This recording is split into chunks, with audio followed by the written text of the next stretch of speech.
Should you fly Egypt Air? I want to discuss my experience flying Egypt Air. You can make your decision whether to fly Egypt Air or not. I don't really like to demarket any African brand, by the way, but I have a platform, and then my platform, one of the things I do here is to discuss my experience or discuss, share, yeah, whatever is the right one. But early in the morning, and I'm just having my coffee. I took off from Heathrow in London and going to Nairobi. I thought I had no, not I thought I actually had three options. So, and the three options were Egypt Air, British Airways, and Kenya Airways. So all those three, and then I thought which one would be the better. Of course, Egypt Air was the cheapest, so which actually no-brainer in the first instance. Like, okay, I can just save some money and just go. And then the other advantage that I thought Egypt Air had was because, okay, well, it was supposed to be a disadvantage because if you are doing a flight whereby you have to have stopover somewhere, that seriously means that your journey is going to be longer, and if it's direct, it's going to be shorter.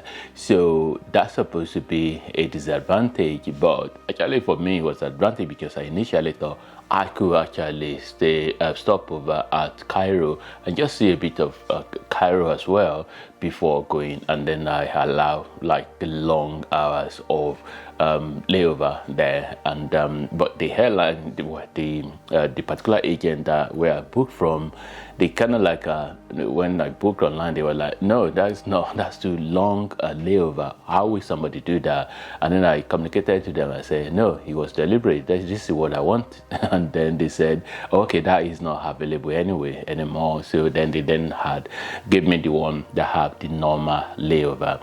And then I thought, okay, anyway, it is what it is. I'm just going to get over it like that. So, and first of all, there was a long delay from Heathrow before we even took off. A drink. That long delay, it then meant that by the time, well, by the way, long delay, delay usually is very common from my experience of traveling. Remember traveling to this isn't really about Egypt here. Actually, I think it's a general thing. Like when I traveled to Ghana as well, British Airways direct, there was layover, there was a delay as well, and but the only problem with that, with the Egypt Air, was that it was really very long. I remember coming from Morocco as well. Wizz Air, Wizz Air, by the way, is really very budget airline. There was some delay as well. So, but that particular one for Egypt Air, the delay was longer, and then longer then means that if you are then getting onto another plane, then that means that it's going to be a disaster. So, and I was already foreseeing a disaster as soon as we arrived at Cairo, and then I just realized that the plane going to Nairobi was already gone. And not that because it was gone wasn't really too much problem in terms of like the customer service. I think the customer service wasn't really good enough. So, and it's almost as if they were like clueless about the fact that, oh, okay, there were some people on their plane that is going to get on another of their plane to another location. So I don't think they really make proper provision for that. But anyway, and then and the ridiculous thing that then happened was so we made to then join the flight to Addis Ababa. So we had to go on the long tandem to Addis Ababa. So getting to Addis Ababa, just arrived at Addis Ababa International Airport. Wow, what a journey. as well. Well, first of all, the plane to even go to Addis Ababa, I think that one was a little bit delayed as well. That's when I knew that, okay, delay is like a general thing, but it's just if it's really very long, that's when it becomes a problem. And then, of course, the reason for delay, if the reason is like a genuine reason, then maybe it's understandable. Anyway, by the time we arrived at Addis Ababa, then it was already like I think it was very, very almost getting to very early hour of the morning. So we arrived there, and then we had to just going about, sitting around, and it was a bit ridiculous. But the thing about it was because I was traveling for leisure. I was not traveling for like a business. If I'm traveling for a business trip and I need to meet somebody at a particular specific time, there would have really been a problem. But because I was traveling for leisure, every time I get angry, and then on one side I was thinking, okay, yeah, anyway, I'm just going for leisure. It's not really too much problem. It's not the end of the world. Nobody died and all of that. I'm still safe. Yeah, so just hanging around at the Addis Ababa airport. And then the thing for me again is that if I had the opportunity to be able to go around, maybe Addis Ababa as well, to go around a little bit, that maybe I would really enjoy it as well, because after all, I was just traveling. But here you are, I was just stuck inside the airport. I couldn't really go out anywhere because I didn't know what would happen. And then the flight that I was supposed to take from Addis Ababa to Nairobi, that was delayed as well. And I think what might actually happen is that, well, no, initially, the one that I was supposed to go with, I think that one was full, right? So there was multiple going on the same day. So I think the one going in the morning that was supposed to take, that was full. So they literally told me, unfortunately, I won't be able to go on that one. The one that I'll be able to go on, it will be the one in the afternoon. And then that one in the afternoon was then delayed. It was delayed in the afternoon, and because the reason why I can even remember that one very, very well was because we had to be giving food. Ethiopia, well, give it to them, maybe credit to them for that as well. So they had to bring us into one of their restaurants at the airport, and then they gave us food there, they served food. So because almost like to compensate for the delay while we were waiting for the flight to then be ready. Finally, we are getting on the flight, trying to board now, going to Nairobi from Addis Ababa. So what then happened was, by the time I was going to arrive at Nairobi, it was then like late in the afternoon. In terms of what I missed, of course, I missed the hours of me exploring Nairobi and just seeing all of the things I have on my list to be able to see.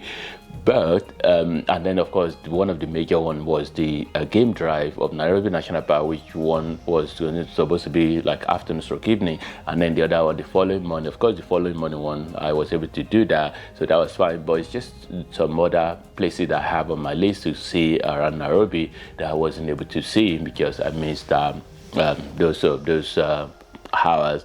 And then again, not like maybe I'm meeting somebody specifically and then become like a missed opportunity. Okay, so what then happened was, when I was coming back, then there was a little bit of delay as well from the flight from Nairobi back to Cairo. And what then happened, getting to Cairo, the flight again similar to what happened on my way coming. So that was when I now felt really, really very bad about it. And like literally, we arrived at Cairo from Nairobi, the flight was gone. So that means I had to go on the afternoon flight. So going on the afternoon flight, then it then really means that, it was now really very, very late, because I was supposed to arrive in London like maybe afternoon, and then for me to just get on the train to go home and things like that. So I had to go around Cairo airport, like going about and just sitting around and waiting for the flight, and it just really it was tiring. Shall I say, it was really, very, very tiring experience. But of course, there was the Nairobi, the Cairo little museum that was there, which I was able to see as well. So, but and then I wanted to go out as well. I wanted to go out into Cairo city, but I wasn't allowed to go as well. There was enough time to go, but I wasn't allowed to go.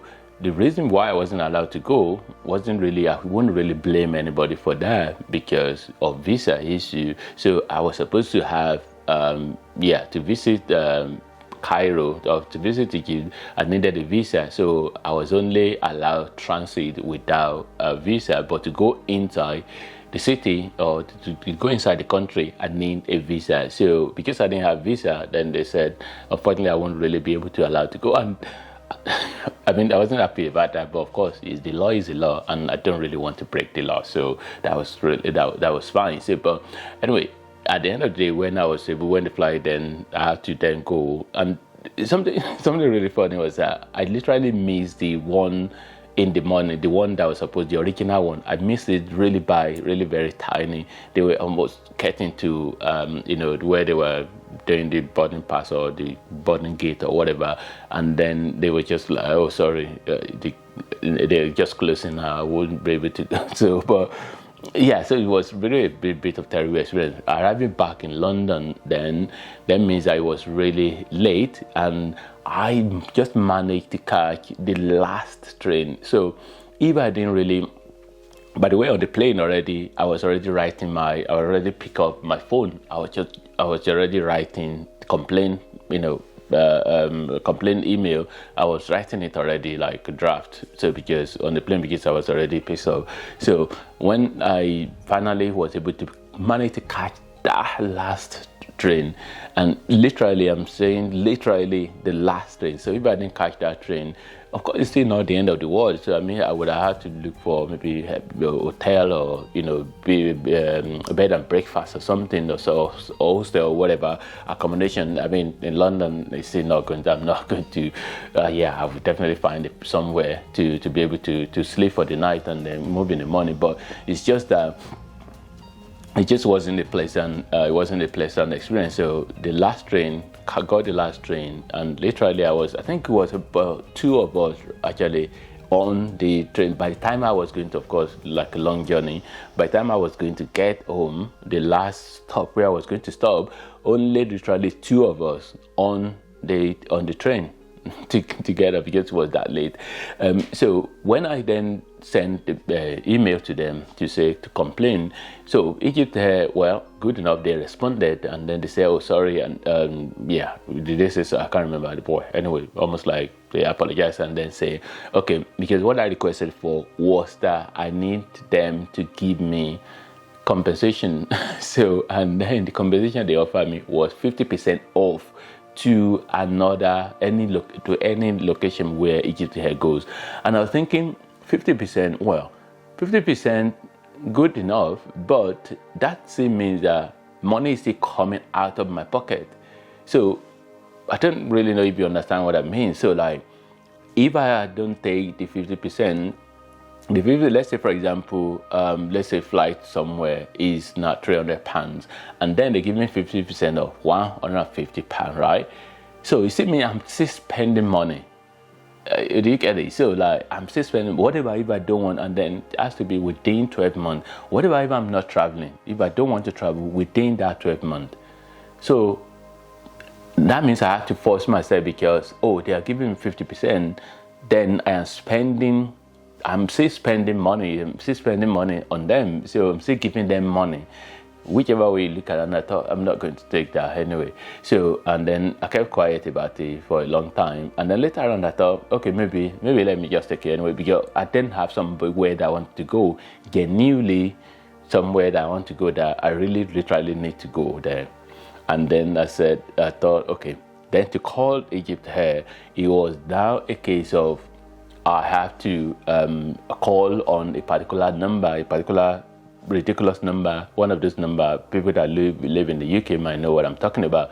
One of those number whereby you have to, you're literally using money. So basically, most of the time you have a contract, like people in the UK, again, we know you have a contract phone whereby you pay certain amount every month, and then any call, you just make call almost like unlimited or whatever number of call. You don't really worry about it because you pay monthly fee. But there are some certain number of customer service of some random company whereby you literally have to pay when you make call. So the longer you are there on the call, the more the money you're paying. It might be, I don't know, it might be maybe £1 per minute or something like that, or 50 pence per minute. And every minute you're spending, imagine, like say £1, for example, every minute you are there on the phone, you're spending, £1. So now let's say you are there on the call for like 10 minutes, you are spent already £10 to make the phone call. And I was like, and then I stay on the phone trying to, yeah, so because they said in the email, you must call with, you must use the customer service, you must call the customer service to be able to take that offer. And then I was there on the phone for a very long time, and I thought, I can't remember, I think it must be over maybe 10 minutes or something, and I was like, okay, I can't really get somebody to talk to me, what is this? And then I stopped the phone, and then I sent email to them again and said, oh, sorry, the customer service number, it was just too long for me to wait for, on that call, and then you are charging me for that. And then I said, can you just send me like a discount code or something like that I can use on your website? Because after all, website, when you're selling something, in most cases you have the functionality of just having a discount code on there, and that discount code then reduce the price of what you're paying. Why can't you just do that? And then I didn't hear from them again. Literally, did no response again from them. So, but at the end of the day, I don't really have anything against them. If I have to fly Egypt there again, I will, because if it's a cheaper option, I will definitely. And I even actually forgot to because of the experience, didn't allow me to even talk about the service itself, like, you know, the in-flight service. There wasn't really, and I don't really have any problem with the in-flight service. Of course, the in-flight service was fine, the food was okay. Yes, it's what it is on here anyway, and I don't really pay any too much attention to any food on here, because it's not, I don't really think any food on here is better than the other. That's just my honest opinion, but I think the food on was, I can't really point to any particular flight I've taken that we say, oh, this food is absolutely the best. No, not really. I think they're all kind of like similar. So the food on here was fine, the service was fine, the seat was fine. Yeah, everything for me was okay. Was it the best in the world? No, not really. But yeah, so the service on the flight was fine. I forgot my drink. My drink is getting cold. So generally, I wouldn't say that I'm not going to fly Egypt again. I will definitely fly Egypt again, because of course they offer a cheaper option in most cases. Yeah, so. And just like Wizz Air, for example, when I heard about Wizz Air for the first time, it was like, what is Wizz Air? And then why is it so cheap? And I thought I'm going to try it again, anyway. To Morocco, it wasn't really, it wasn't really bad. I didn't really see anything that bad there. So it was fine for me. So, and cheap, so it's really cheap, that cheap. So yeah, why not? Yeah, so if anyone from Egypt is watching, possibly not watching, but if anyone is watching, for example, yeah, so I wouldn't mind to still take that offer of 50% off if yeah, if there's somewhere genuinely that I really need to go, that is not going to mean that I'm spending my money just because of that 50% and then spending money. But if there's somebody who's somewhere, yeah, specifically I need to go, if they give me, if they extend it to another 12 months, maybe there might be somewhere that specifically, genuinely, I need to go to that place, location. I travel like at least once or twice in a year, anyway, so, and then I don't mind to take that again. And yeah, so, but anyway, okay, rant over. Hope you find this video useful. Thanks for watching, and God bless you.